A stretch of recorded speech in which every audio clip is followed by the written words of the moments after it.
Welcome to Chandru maths. Indian ரயில்வேஸ்ல இருந்து assistant loco pilot ரெக்ரூட்மெண்ட்டுக்கான ஷார்ட் நோட்டிஃபிகேஷன் ரிலீஸ் பண்ணியிருக்காங்க. இதில் டோட்டலாக 11,127 வேகன்சிஸ் இருக்குது. ஓகே, ஸோ இந்த ரெக்ரூட்மெண்ட்டுக்கு ஐடிஐ முடிச்சவங்க, இல்லைனா டிப்ளமோ முடிச்சவங்க, இல்லைனா இன்ஜினியரிங் முடிச்சவங்க அப்ளை பண்ணலாம். மேல் ஃபீமேல் ரெண்டு பேருமே எலிஜிபிள் தான்.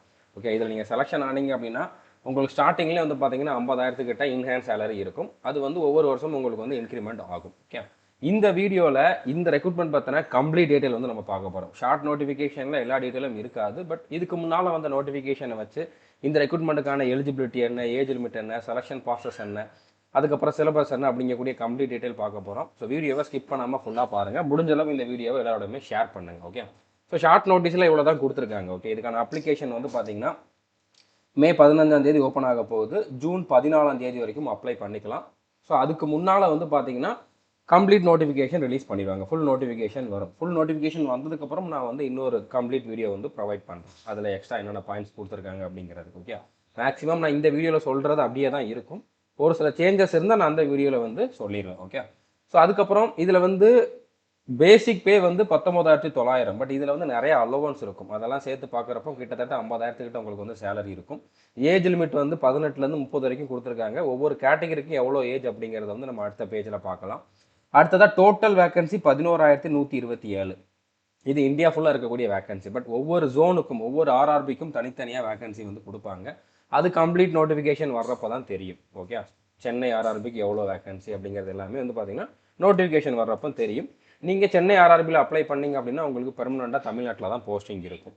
ஸோ இப்போ ஏஜ் லிமிட் வந்து பார்த்தீங்கன்னா 1/7/2026 அப்போ இவ்வளோ இருக்கணும் அப்படிங்கிற மாதிரி கொடுத்துருக்காங்க. யூஆர் இடபிள்யூஎஸ் கேட்டகரினா 18லேருந்து 30க்குள்ளே இருக்கணும். ஓபிசினா 18லேருந்து 33க்குள்ளே இருக்கணும். எஸ்சி இல்லைனா எஸ்டி அப்படின்னா 18லேருந்து 35க்குள்ளே இருக்கணும். இப்போ டேட் ஆஃப் பர்த் எக்ஸாக்டாக என்ன அப்படிங்கிறது வந்து நோட்டிஃபிகேஷனில் அவங்க கொடுக்கல, ஷார்ட் நோட்டீஸில் கொடுக்கல. பட் ஃபுல் நோட்டிஃபிகேஷன் வரப்போ கொடுப்பாங்க. இது இருக்கிறதுக்கு தான் வாய்ப்பு இருக்குது. ஓகே, நீங்கள் ஃபுல் நோட்டிஃபிகேஷன் வந்ததுக்கப்புறம் இது ஒரு வாட்டி கிராஸ் செக் பண்ணிக்குவாங்க. ஓகே, யூஆர் இடபிள்யூஎஸ்னா 2/7/96 அப்புறம் பிறந்தவங்க, ஓபிசினா 2/7/93 அப்புறம் பிறந்தவங்க, எஸ்சி எஸ்டினா 91 அப்புறம் பிறந்தவங்க. எந்த கேட்டகரியாக இருந்தாலும் 1/7/2008 முன்னால் பிறந்தவங்க இதுக்கு அப்ளை பண்ணலாம். ஸோ சேலரி பற்றி நான் ஆல்ரெடி சொல்லிட்டேன். அதுக்கப்புறம் இன்னொரு முக்கியமான பாயிண்ட் என்ன அப்படின்னா இதில் வந்து A1 மெடிக்கல் ஸ்டாண்டர்ட் வந்து இருக்கணும். அதாவது நீங்கள் கண்ணாடி போட்டிருக்கீங்கன்னா இதுக்கு அப்ளை பண்ண முடியாது. ஸ்பெக்ஸ் போட்டிருக்கவங்க இதுக்கு எலிஜிபிள் கிடையாது.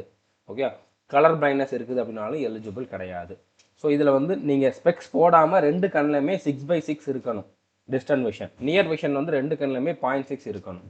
ஓகே, ஸோ இதில் நீங்கள் லேசிக் சர்ஜரி பண்ணியிருந்தாலும் கண்டுபிடிச்சிருவாங்க, நீங்கள் அப்ளை பண்ணாதீங்க. ஓகே, இதில் மெடிக்கல் டெஸ்ட் எப்படி இருக்கும் அப்படிங்கிறதுக்கு நான் ஆல்ரெடி முன்னாலே ஒரு வீடியோ கொடுத்துருக்கேன். இந்த வீடியோ பார்க்கல அப்படின்னா பார்த்துக்கோங்க. டிஸ்கிரிப்ஷனில் நான் இதுக்கான லிங்க் கொடுத்துருக்கேன். ஓகே, ஸோ இதில் எஜுகேஷன் குவாலிஃபிகேஷன் எடுத்துக்கிட்டிங்க அப்படின்னா நான் ஆல்ரெடி சொன்ன மாதிரி ஐடிஐ முடித்தவங்க அப்ளை பண்ணலாம். இல்லைனா 10th முடிச்சு ரயில்வேல நீங்கள் வந்து அப்ரெண்டிஸ்ஷிப் முடிச்சிருந்தீங்கனாலும் அப்ளை பண்ணலாம். இல்லைனா டிப்ளமோ முடிச்சிருந்தாலும் அப்ளை பண்ணலாம். இன்ஜினியரிங் முடித்தாலும் அப்ளை பண்ணலாம்.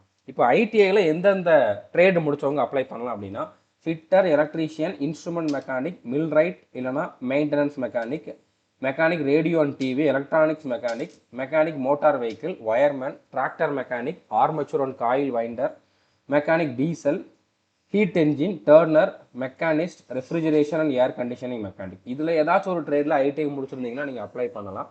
இல்லைனா ரயில்வே அப்ரெண்டிஸ் முடிச்சிருந்தாலும் அப்ளை பண்ணலாம். இல்லை டிப்ளமோ முடிச்சிருக்கீங்க அப்படின்னா mechanical, electrical, electronics, automobile engineering இந்த 4ல் ஏதாச்சும் ஒரு பிரான்ச்சில் டிப்ளமோ முடிச்சிருந்தாலோ இல்லைனா இதில் ஏதாச்சும் ஒரு பிரான்ச்சில் பிஇ பிடெக் முடிச்சிருந்தாலோ நீங்கள் அப்ளை பண்ணலாம். ஓகே, இதுக்கான அப்ளிகேஷன் ஃபீஸ் 500 பே பண்ணுற மாதிரி இருக்கும். இதுவே நீங்கள் வந்து எஸ்சி எஸ்டி கேண்டிடேட் இல்லைனா ஃபீமேல் கேண்டிடேட் இல்லைனா எக்ஸ் சர்வீஸ்மேன், டிரான்ஸ்ஜெண்டராக இருந்தீங்க அப்படின்னா 250 பே பண்ணால் போதுமானது. 250 யாரெல்லாம் பே பண்ணுறீங்களோ அவங்களுக்கு இந்த ஃபுல் அமௌண்ட்டும் ரீஃபண்ட் ஆகிரும். 500 பே பண்ணுறவங்களுக்கு 400 ரீஃபண்ட் ஆகிரும். பட் எப்போ ரீஃபண்ட் ஆகும் அப்படின்னு பார்த்தீங்கன்னா நீங்கள் ஸ்டேஜ் 1 எக்ஸாமில் அப்பியர் ஆகிருக்கணும். அதுக்கடுத்து கொஞ்ச நாளுக்கு அப்புறம் ரீஃபண்ட் பண்ணுவாங்க. அது நம்ம இந்த டைம் தான் அப்படின்னு சொல்லி ஃபிக்ஸ் பண்ணி சொல்ல முடியாது. ஓகே, பட் கண்டிப்பாக ரீஃபண்ட் பண்ணுவாங்க. செலெக்ஷன் ப்ராசஸ் எப்படி இருக்குன்னு பார்த்தீங்கன்னா ஃபஸ்ட்டு எடுத்தோடனே இதில் CPT 1 அது வந்து ப்ரிலிம்ஸ் தான். அந்த மார்க்கை வச்சு உங்களோட ஃபைனல் செலெக்ஷன் இருக்காது. பட் அதை கிளியர் பண்ணாத நீங்கள் வந்து CPT 2க்கு போக முடியும். CPT 2ல் நீங்கள் எவ்வளோ மார்க் எடுக்கிறீங்களோ அதை வச்சா ஃபைனல் செலெக்ஷன் இருக்கும். CPT 2 ப்ளஸ் ஆப்டிடியூட் டெஸ்ட் இருக்கும். ஓகே, ஸோ இதில் ரெண்டுலேயும் நீங்கள் எடுக்கிற மார்க்கை வச்சு உங்களோட ஃபைனல் செலெக்ஷன் இருக்கும். அடுத்த டாக்குமெண்ட் வெரிஃபிகேஷன், மெடிக்கல் டெஸ்ட் எல்லாமே இருக்கும். ஓகேவா?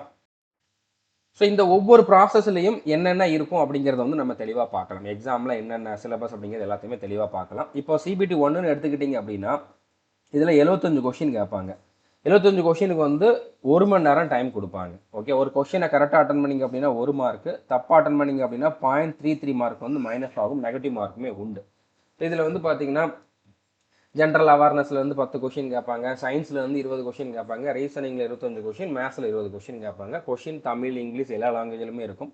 நீங்கள் எந்த லாங்குவேஜில் வேணாலும் அட்டன் பண்ணிக்கலாம். ஓகே, ஸோ இதுக்கான சிலபஸ் என்ன அப்படிங்கிறத கொடுத்துருக்காங்க. நான் அடுத்த வீடியோவில் எக்ஸாக்டாக இதுக்கு என்ன சிலபஸ், இதுக்கு முன்னால் நடந்த எக்ஸாமில் எந்தெந்த டாப்பிக்லேருந்து எத்தனை கொஷின்ஸ் கேட்டிருக்காங்க, அதுக்கப்புறம் அதுக்கான ஸ்ட்ராட்டஜி, டைம் டேபிள் எல்லாமே கொடுக்குறேன். ஓகே, இப்போதைக்கு நீங்கள் இதை வேணால் ஸ்க்ரீன்ஷாட் எடுத்து வச்சுக்கோங்க.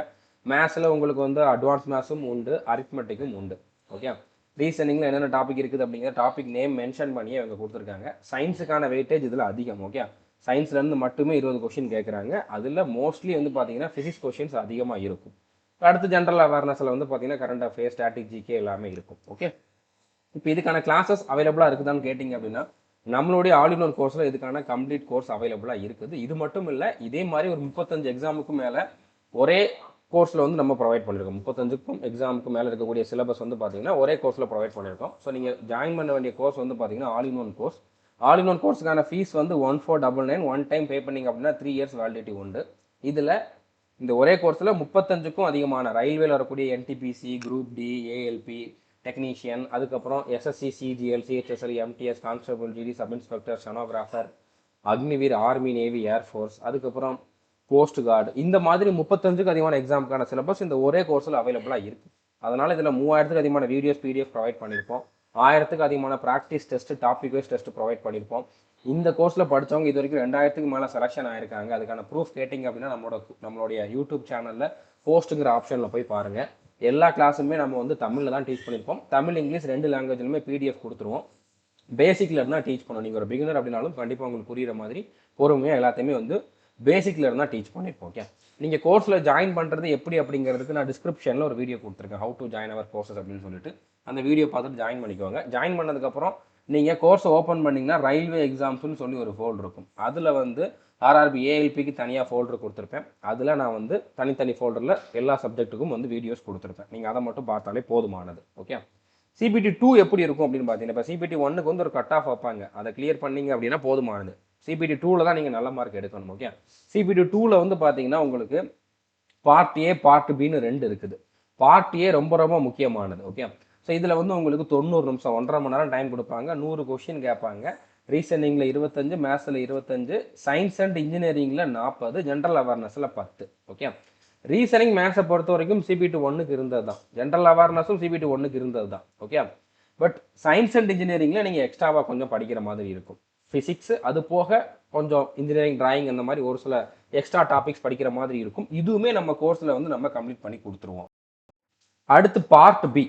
இந்த இந்த பார்ட் ஏ வந்து ரொம்ப ரொம்ப முக்கியம். இந்த 100 மார்க்குக்கு நீங்கள் நல்ல மார்க் எடுக்கணும். பட் பார்ட் பியில் குவாலிஃபை ஆனால் போதுமானது. இதில் வந்து 60 நிமிஷம் டைம் கொடுப்பாங்க, 75 கொஷின் கேட்பாங்க. இதில் 35%, அதாவது 27 கொஷின் வந்து நீங்கள் கரெக்டாக போடணும். ஓகே, ஸோ இவ்வளோ மார்க் வந்து நீங்கள் எடுத்தீங்க அப்படின்னா போதுமான, 75க்கு 27 மார்க் வந்து நீங்கள் எடுத்தீங்கன்னா போதுமானது. ஓகே, இதுலேயுமே சேம் தான். உங்களுக்கு வந்து ஒரு கொஷினை கரெக்டாக அட்டன் பண்ணால் 1 மார்க், தப்பாக அட்டன் பண்ணால் 0.33 மார்க் வந்து மைனஸ் ஆகும். கொஷின் தமிழ், இங்கிலீஷ் எல்லா லாங்குவேஜ்லையுமே இருக்கும். ஓகே, இப்போ பார்ட் ஏக்கான சிலபஸ் இதுதான். ஓகே, மேத்ஸுக்கு வந்து சேம் தான், ஜென்ரல் இன்டெலிஜென்ஸ், ரீசனிங்கும் சேம் தான். பட் பேசிக் சயின்ஸ் அண்ட் இன்ஜினியரிங்கில் வந்து பார்த்தீங்கன்னா உங்களுக்கு எக்ஸ்ட்ராவாக ஒரு சில டாபிக் இருக்கும்.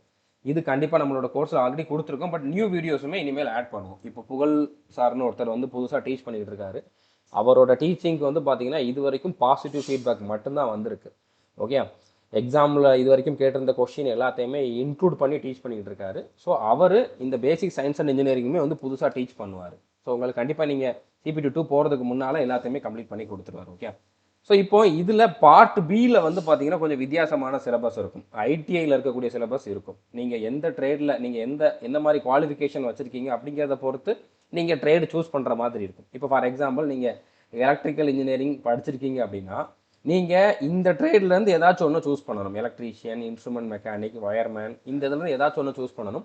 அதுலேருந்து உங்களுக்கு பார்ட் பியில் கொஷின்ஸ் வரும். இது நம்ம கோர்ஸில் இருக்காது. இது ஒன்று வேறு மாதிரி இருக்கும். அப்படின்னால இது நீங்களே தான் படிச்சுக்கணும். இந்த பர்டிகுலர் சப்ஜெக்ட்டுக்கு ஐடிஐயில் புக் இருக்கும். அந்த புக் உங்களுக்கு ஆன்லைன்லேயே கிடைக்கும், தமிழில் கூட கிடைக்கும். அந்த புக்கை நீங்கள் டவுன்லோட் பண்ணிவிட்டு பிரிண்ட் அவுட் போட்டு படிச்சுக்கோங்க. ஓகே, சிபிடி 2ல் இதில் குவாலிஃபை ஆனால் போதும். சிபிடி 2ல் பார்ட் பியில் குவாலிஃபை ஆனால் போதும். பார்ட் ஏ ரொம்ப ரொம்ப முக்கியம்.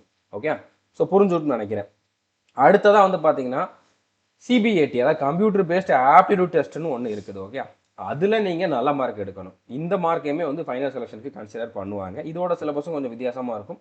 இதுக்குமே நம்மளுடைய யூடியூப் சேனலில் வீடியோஸ் கொடுத்துருக்கோம். ஓகே, நீங்கள் இந்த சிபிடி அதாவது ஆப்டிடியூட் டெஸ்ட் போகிறதுக்கு முன்னால் அதை வந்து கம்ப்ளீட் பண்ணி கொடுத்துருவோம்.